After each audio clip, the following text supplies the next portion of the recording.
Hola, hola, ¿qué tal? Saludos cordiales como siempre aquí en Profundidad de Campos en el canal del Senado para un diálogo con un senador que representa una zona, le doy un puro dato, donde está el mercado lacustre en el sur de Chile.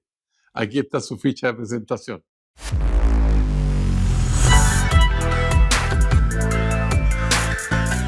Senador Iván Flores García, representante de la región de Los Ríos, militante del Partido Demócrata Cristiano, médico veterinario con diversos posgrados, 69 años, acaba de asumir la presidencia de la Comisión de Salud y en el periodo anterior le tocó presidir la de Seguridad Pública, que sacó adelante proyectos como la creación del Ministerio de Seguridad Pública y le tocó tramitar el de reglas del uso de la fuerza.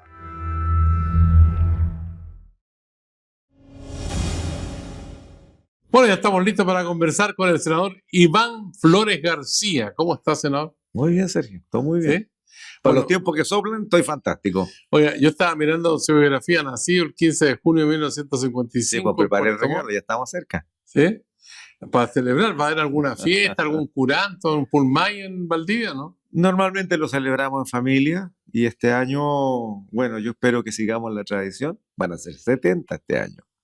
De tal Sí. manera que me imagino que haremos algo o la familia preparará algo, pero en todo caso lo hacemos siempre muy hacia adentro de la familia, ¿no? Nunca he sido amigo de las grandes fiestas, en fin, una buena comida, un buen abrazo, para mí es más que suficiente. Dice la biografía suya que usted es casado. Detrás de un hombre hay una gran mujer, ¿sí o Al no? lado, ¿Ah? al lado. ¿Al lado? Lo van a escuchar feministas. Las mujeres transitan al lado, en paralelo con los hombres. ¿Cómo se llama su señora? Hombro con hombro. Marta Andrea. Marta Andrea. Marta Andrea Larraín Grosoli. Es una buena combinación de vasco con italiano. Entonces yo en mi casa me quedo calladito. Usted es médico veterinario. ¿Ella tiene una actividad técnica, profesional? Ella jubiló. Andrea jubiló, es profesora de educación física, su pega siempre fue la gimnasia rítmica, esa era su pasión, se dedicó a ello, se especializó en ella, pero hoy día lo que ejerce son las labores de la conducción del hogar, ¿ah? Y ahí uno se entrega a ese buen cuidado. Está en la casa, la Andrea jubiló, decidió hacerlo. ¿Usted va a jubilar cuándo? ¿Quién sabrá? Pues ¿Le todavía falta? tengo 5 años por mandato popular para ser senador. Voy a tratar de hacer la mejor pega posible. Ya veremos qué es lo que sigue más adelante. Si sigo insistiendo en la carrera política parlamentaria o me quedo en mi región, volviendo a mi región. Soy de la región, voy todos los fines de semana a la región, pero la mayoría de los cargos que he ejercido en el sector público particularmente y en el privado también ¿Ya? han sido en la región de Los Ríos. Lo que voy es en la región de Los Ríos y que dicho sea de paso me tocó armar, digamos. Yo fui delegado presidencial para armar la región, después fui el primer intendente, entonces la conozco bien. Y como digo, tanto en el mundo público como en el mundo privado, siempre he estado en el sur. Oye, tenemos una nota introductoria que le invito a ver aquí en Profundidad de Campo en el canal del Senado. 21 propuestas que contienen indemnización a las víctimas de violencia en la macrozona sur y reparación a los indígenas fueron entregadas al presidente de la República en La Moneda.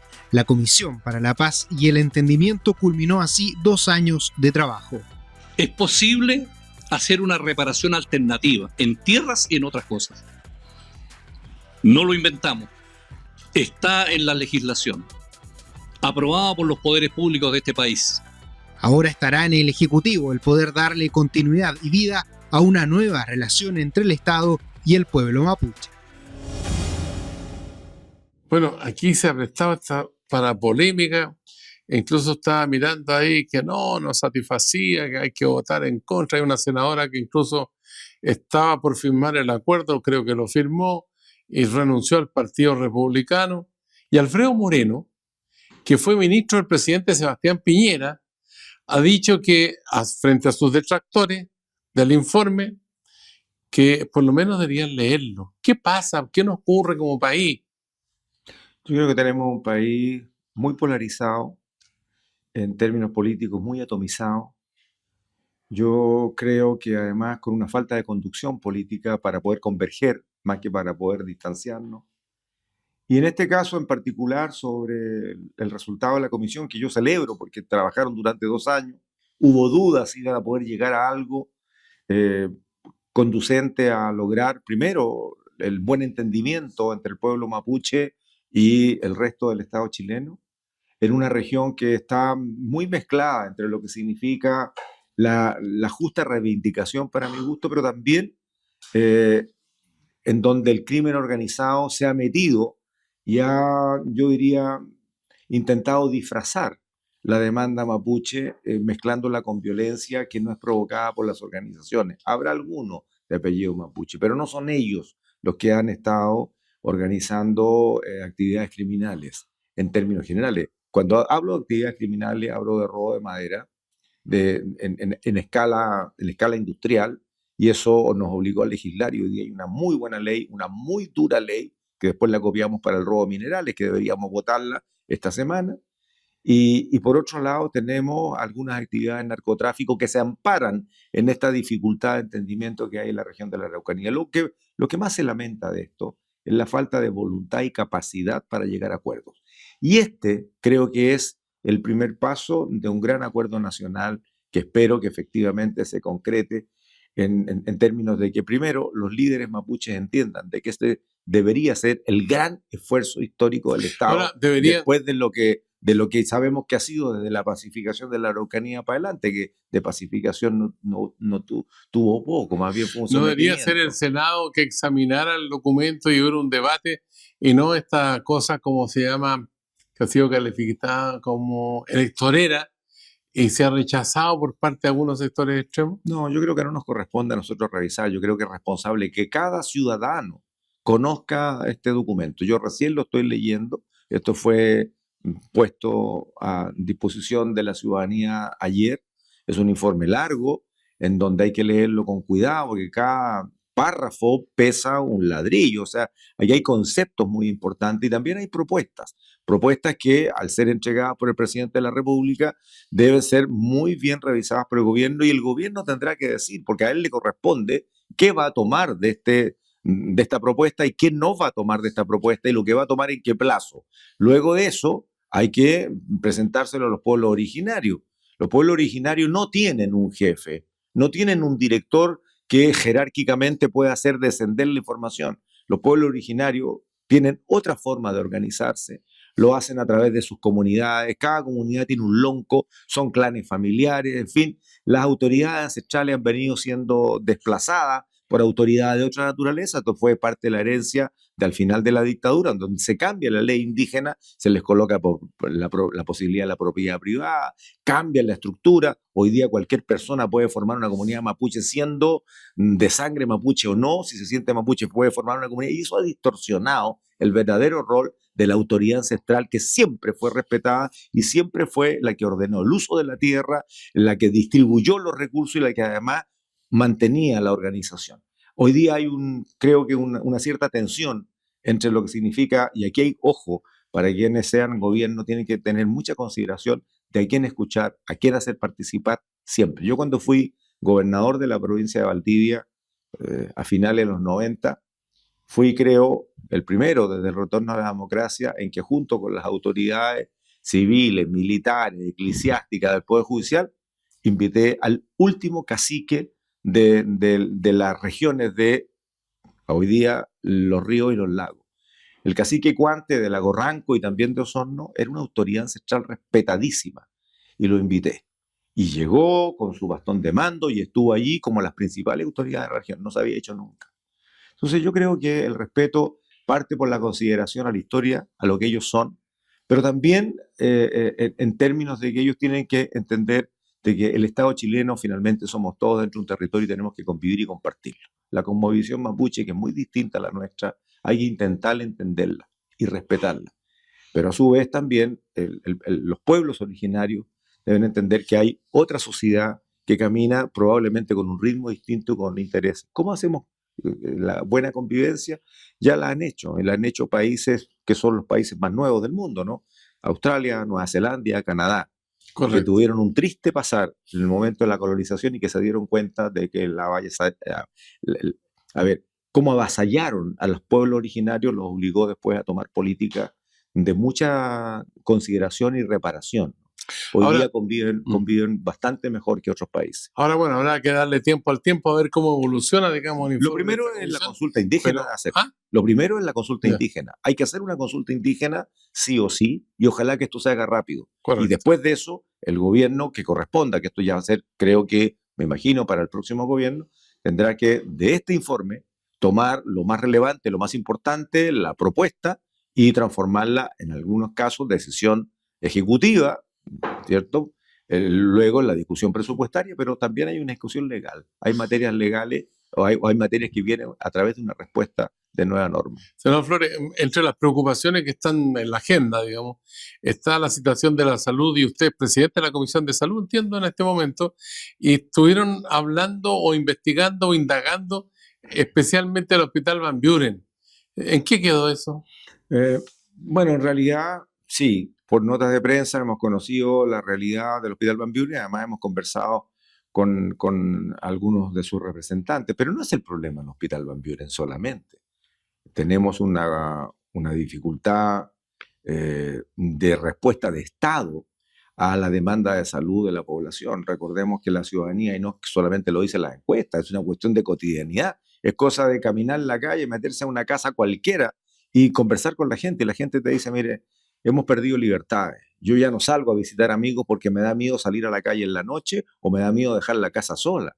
Dejar estacionado el auto en una calle cualquiera ya es un riesgo, en fin. Esas libertades que antes teníamos de salir, de pasear, de recorrer, de caminar, hoy día están muy cruzadas por el temor. Y el segundo problema que tiene la gente es lo que yo creo que no hay ninguna familia en Chile que no se sienta tocada por la dificultad de la atención de salud. Porque aquella familia que no está disponible para esperar los 454 días de espera para poder tener una respuesta quirúrgica o una consulta de especialidad, particularmente aquellas consultas que son más escasas, traumatología, oftalmología. ¿Cómo lo resolvería usted para avanzar en la materia de acuerdo con sus colegas ahí en la Comisión de Salud? A ver, yo integré salud hace 2 años atrás, después me fui a la presidencia de seguridad. Nos fue muy bien en seguridad en materia legislativa. Falta todavía contundencia respecto de lo que son las cuestiones operativas y la colocación del presupuesto en la oportunidad. No estoy hablando de cantidad, estoy hablando de la velocidad con que ese presupuesto se transforma en respuesta. En salud es parecido. No todo es plata, Sergio. Cuando uno empieza a revisar ya en el detalle del por qué se producen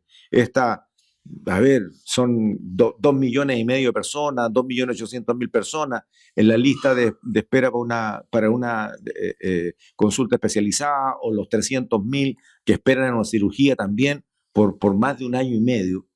Cuando uno revisa eso, no pasa solamente por seguir comprando servicios.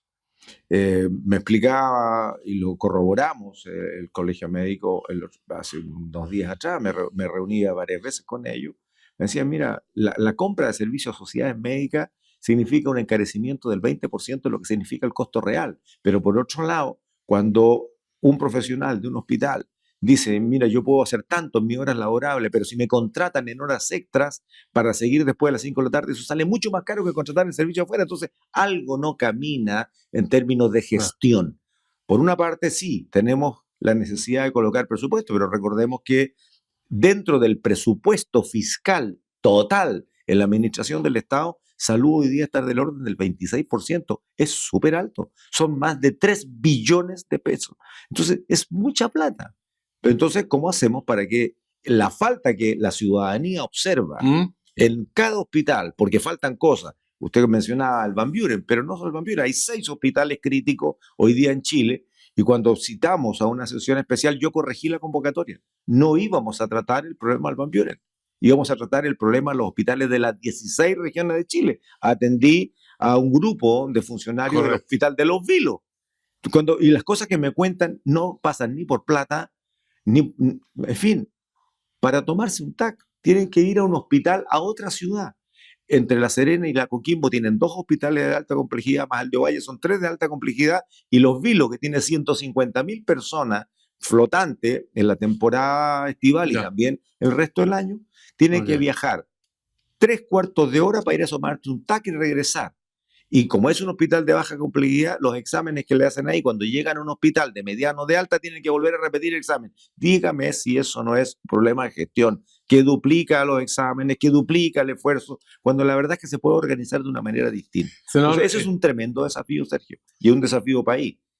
tenemos la invitación para un colega o una colega suya que quiere hacerle una pregunta y que estaba ahí en compás de espera. Hola Sergio, quiero saludar muy especialmente a nuestro colega de bancada, Iván Flores, y quiero hacerle una pregunta. Él es veterinario, amante de los caballos, ha estado dirigiendo la Comisión de Seguridad, hoy preside la Comisión de Salud Pública y quisiera preguntarle cómo desde su experiencia también en la región podemos impulsar una política de cuidado que ponga a las personas y particularmente a las personas mayores en el centro de nuestra preocupación. Chao. Chao. La senadora Yanna Proboste, muy elocuente la pregunta. Gran valor, Yanna, gran valor. Pregunta breve, concisa, precisa. A ver qué tan precisa va a ser la respuesta. Pero tiene este ancho la pregunta. Primero, sí, soy médico veterinario de origen. Segundo, sí, soy amante de los caballos. Uno se siente identificado. Hay gente que se identifica con los gatos, hay otra gente que se identifica con otras especies. Yo me identifico mucho con los caballos, pero también con los perros. Yo con los perros. Tenemos 18 perros en la casa. El Tritón, que es el perro de mi hija más chica. Le he puesto que es café. No, es negrito. ¿Y por qué se llama Tritón? El Tritón es café. Normalmente los perros café o le ponían chocolate o le ponían Tritón. No, mi hija le puso Tritón, así que quedó con ese nombre. Salen caros esos perros callejeros porque se enferman, po. Los callejeros son harto más resistentes en todo caso que los perros de algunas razas. Pero mira, de lo que plantea la Yanna, y reconozco ahí una tremenda deficiencia que tenemos en el país. Bueno, todos sabemos el lío que tuvimos con las ISAPRES, ¿no? El abuso y el robo que hicieron algunas ISAPRES, pese a que el 2010 el Tribunal Constitucional les dijo una sola tabla de factores. 2010. El 2019, 10 años después, se lo vuelve a decir la Superintendencia de Salud y el 2020 se emite una resolución diciéndole una sola tabla de factores, que 2 años después lo toma la Corte Suprema y emite un fallo. Se habían robado 1.400 millones de pesos, y uso bien el término. 1.400 millones de pesos, ¿no? Perdón, 1.400 millones de dólares. Cuando tú cobras mal y te están diciendo que estás cobrando mal y te lo vuelven a ratificar 10 años después que están cobrando mal, bueno, eso no es un equívoco, ¿no? Eso es una insistencia de algo que ya tribunales te lo están diciendo, y finalmente los 1.400 millones de dólares que fueron identificados programa por programa por la Superintendencia de Salud terminó en un acuerdo que fue bastante light, ¿no? Porque pusieron a las personas como escudo humano con la amenaza de que iban a quebrar y íbamos a tener allí un porcentaje importante de la población sin cobertura. Bueno, todo eso que pasa con la atención de salud a las personas humanas, nos encontramos con que en el mundo animal y particularmente durante la pandemia, mira, y aquí hay otro tema que entramos yo creo que es deber nuestro, de los políticos y de también quienes nos gobiernan, de empezar a pensar un poquito. Ya sabemos que la población chilena envejece como la más vieja y con las peores tasas de natalidad y de fecundidad en Latinoamérica, después de Uruguay.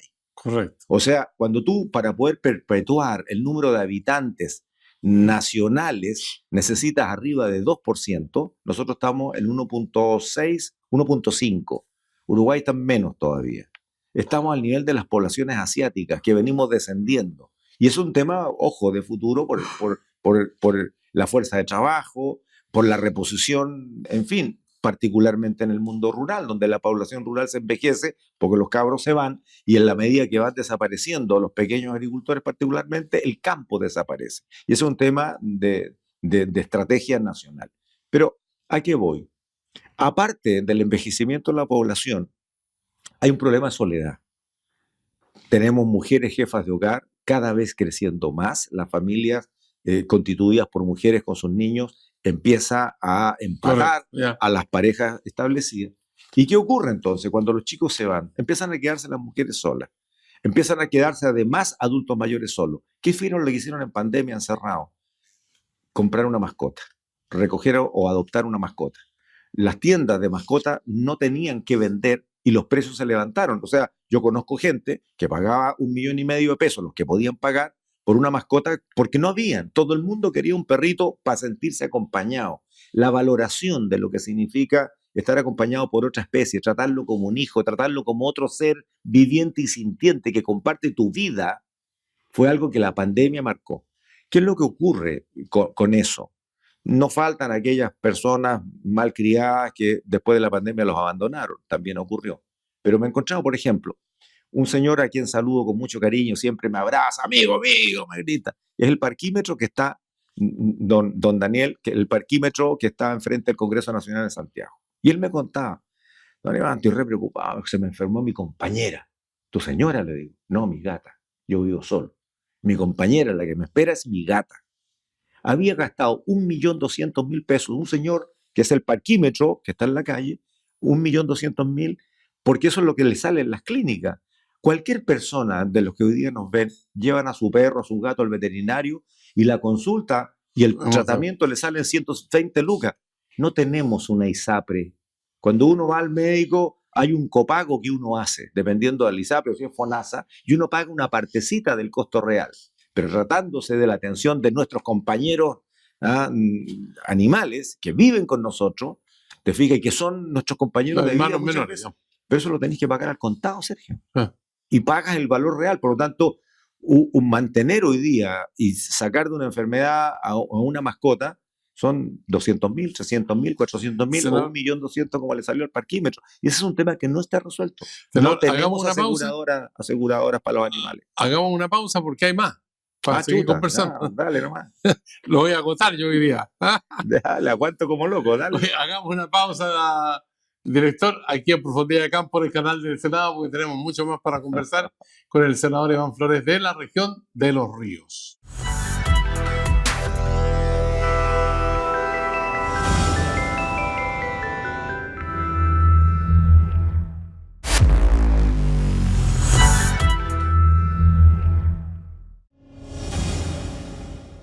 Ya estamos de vuelta aquí en Profundidad de Campos en el canal del Senado con el senador Iván Flores, demócrata cristiano, región de Los Ríos, y usted fue presidente de la Comisión de Seguridad y al mismo tiempo hace pocos días hubo un funeral narco en Santiago que cortaron el tránsito incluso en una autopista toda la mañana. Con la ley vigente. ¿Con la ley qué pasa? O sea, mira, cuando comencé a presidir la Comisión de Seguridad, uno de los tantísimos temas que teníamos en cartera era la de los funerales de alto riesgo. Porque más allá que un funeral narco, también hay funerales de alto riesgo de líderes de barras bravas o en otras circunstancias. Le dimos celeridad máxima. Nosotros lo sacamos en 3 o 4 semanas, ya teníamos despachado el proyecto y bien mejorado en la relación con varios servicios. La delegación presidencial, 2 horas para que Carabinero se contacte con la PDI, revisen el historial de la persona, emitan un informe y lo gradualicen en términos del riesgo.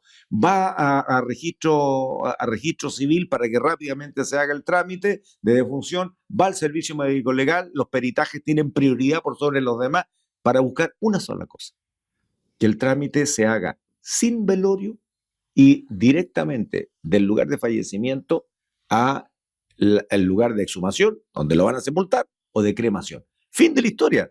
No queremos que se trastoque la vida de la comunidad, por donde pasa el cortejo, que los fuegos artificiales, que los balazos, o sea, el porte de armas, el balazo al aire, en fin, las tomateras, el 2-3 días. Y resulta ser que la ley fue promulgada, publicada y está vigente, y tuvimos un funeral en gloria y majestad, un velorio de más de 2 días, más de 48 horas, que dice el Código Sanitario, y la pregunta es, ¿qué pasó?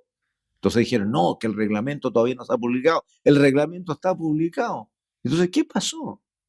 ¿Por qué entonces no se hizo cumplir la ley? Están todos los canales transmitiendo, ¿eh? Bueno, y pero se arrebataban unos animadores con otros para decir cosas del funeral y destacar que esto, que lo otro.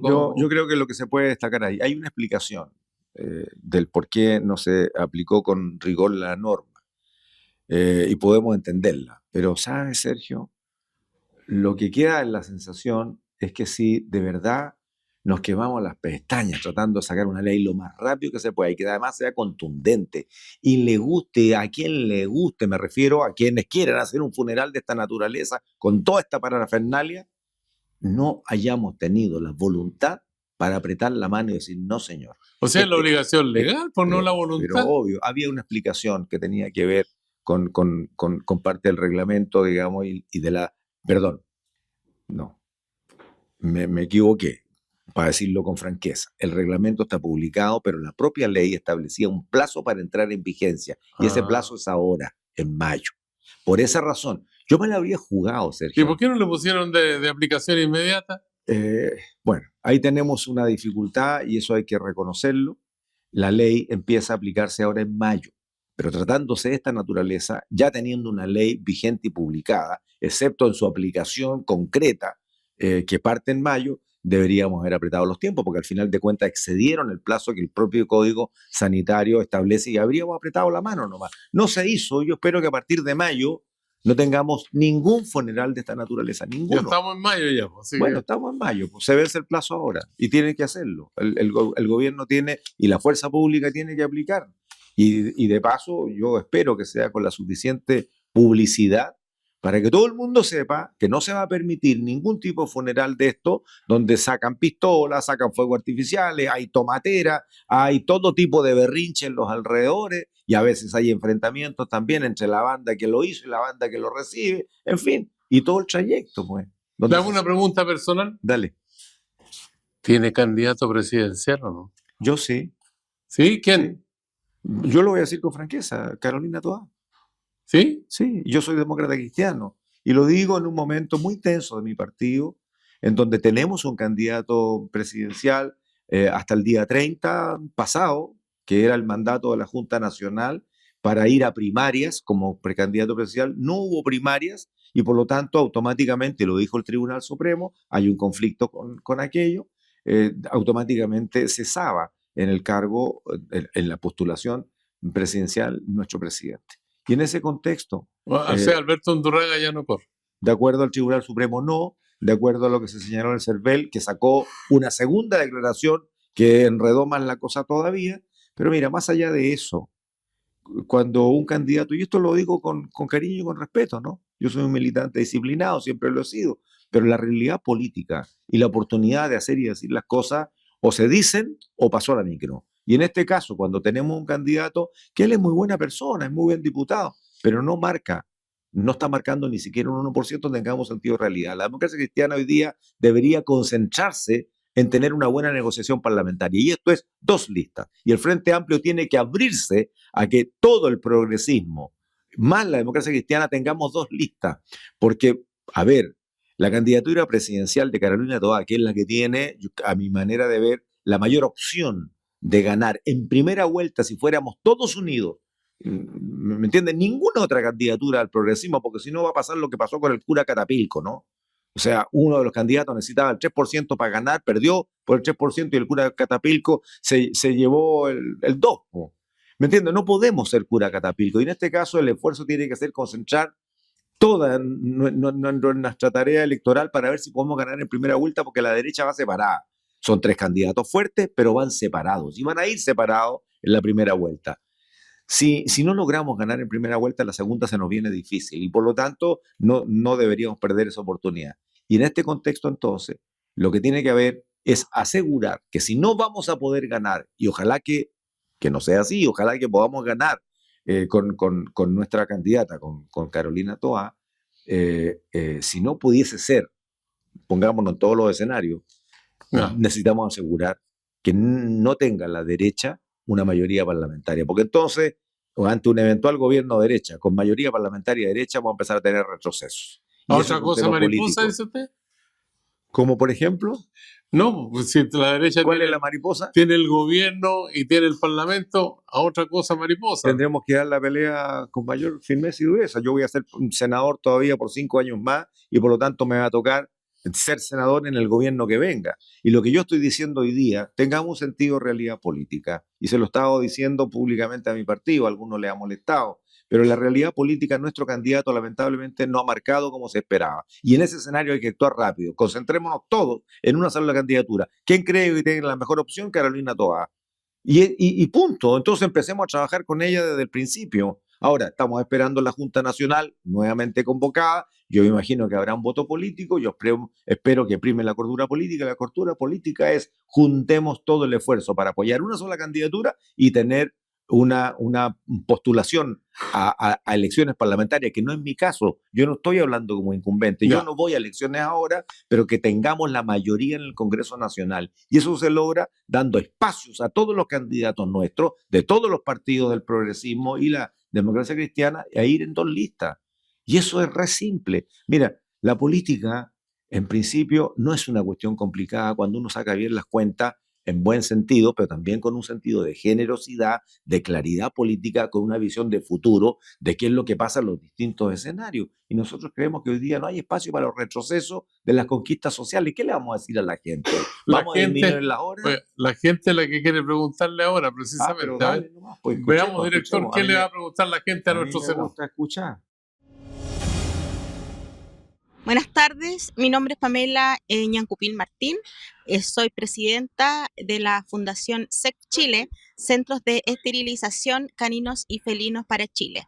Mi pregunta para los senadores es, ¿qué gestiones se están realizando actualmente acá en el Congreso para alcanzar metas de esterilización en el país para lograr un efectivo control poblacional, tanto de perros como de gatos? Esa es mi consulta, porque conocemos comunas en donde no se está abordando la problemática de la esterilización como se debería. Y esto es un tema de salud pública. Clarita la pregunta, ¿o no? Sí, es muy clara.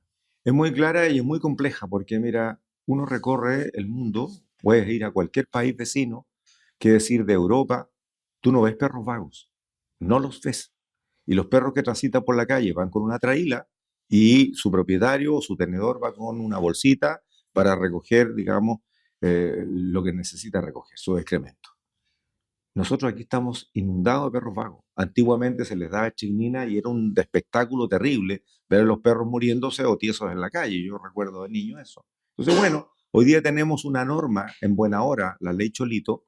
Tenemos otra norma de tenencia responsable de mascotas y tenemos otra norma que tiene que ver con protección animal, ¿no? Ya. Esas normas hoy día, cuando se extreman en su interpretación, hacen que tengamos una población canina descontrolada, en donde nadie puede tocar y nadie se atreve a tocar. Y en el otro lado del escenario tenemos, por ejemplo, las jaurías de perros asilvestrados, que dejaron de ser perros, Sergio.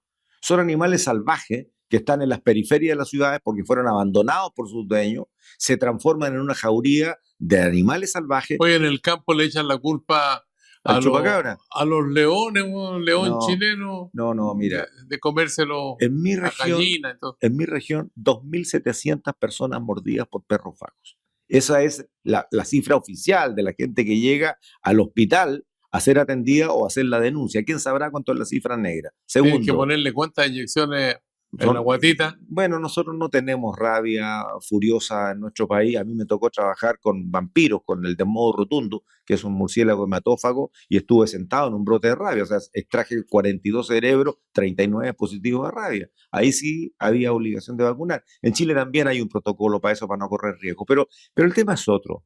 Esas jaurías de perros que circulan por los sectores rurales o los sectores periféricos de las ciudades, oye, te rompen un neumático en el semáforo, te arrancan la patente cuando te atacan a los vehículos, pero en el mundo rural diezman la población de animales, de aves acuáticas, ya escasean las tagüitas, las taguas, en fin, otras especies acuáticas que antes existían, pero también las aves de corral, las especies menores, los corderos, los terneros. A mí me mandan fotos cada rato, yo presidí la Comisión de Agricultura. ¿Qué hacemos con esto? Y nadie se atreve a hacer nada. Entonces tenemos una contraposición allí de cómo protegemos a las especies animales, cómo no las maltratamos, pero también cómo hacemos que esas especies descontroladas no estén diezmando a la población. Y en ese contexto, a la pregunta de la vecina, hay un programa que empezó a perder perfil, que es el control de mascotas, que se hace a través de la Subdere, donde hay un financiamiento directo a los municipios para que se contraten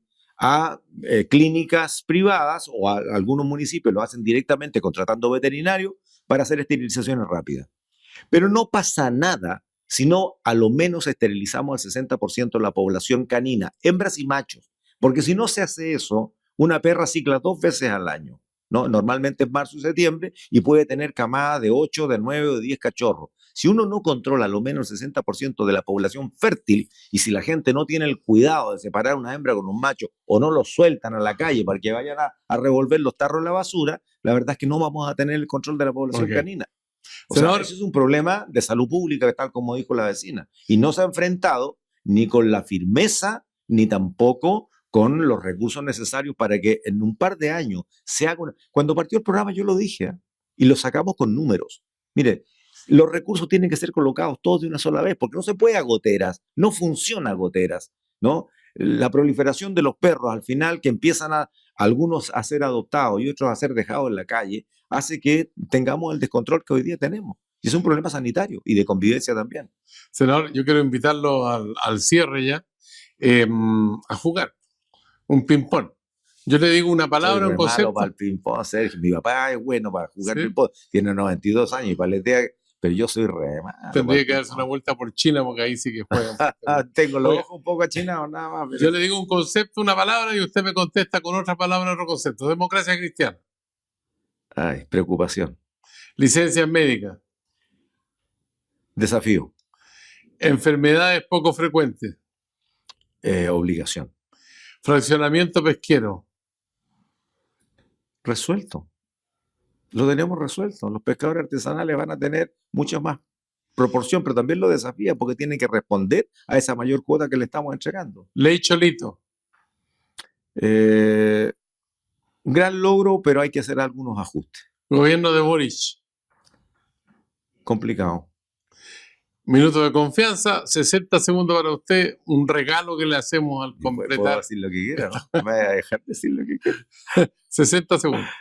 A ver, no sabía que estaba estos 60 segundos, pero en los 40 que me quedan, lo único que yo puedo decir es que me preocupa la situación que estamos viviendo en el país. Uno respira, absorbe la tensión, el comportamiento violento de muchos ciudadanos impacientes en el semáforo, impacientes en la respuesta. Se empieza a trastocar nuestra convivencia, que debería ser no solamente amistosa, sino que debería ser un poquito más alegre. Creo que el estrés, la necesidad de las personas, la falta de respuesta, empieza a tensionar la convivencia social. Y eso se traslada a la relación política, a la relación entre la ciudadanía y el gobierno, cualquiera sea. A los gobiernos les cuesta gobernar en ese ambiente, digamos, de tensión. Yo le pediría a la gente, si hay algo que decir, participe. Si tenemos algo que criticar, hagámoslo en buenos términos. Hay algo que siempre debe ser dicho, digámoslo, pero de buenas maneras. A Coscacho creo que la cosa no avanza, lo único que hace es polarizar nuestro país. Senador Iván Flores, representante de la región de Los Ríos en la Cámara Alta, demócrata cristiano. ¿Va a seguir siendo demócrata cristiano, no? Espero, no me he ido hasta el momento, espero no hacerlo. Muchas gracias. Gracias a ti. Que esté muy bien. A usted que, bueno, sigue estos programas Profundidad de Campos en el canal del Senado, le decimos Carpe Diem, será hasta la vista. Carpe Diem.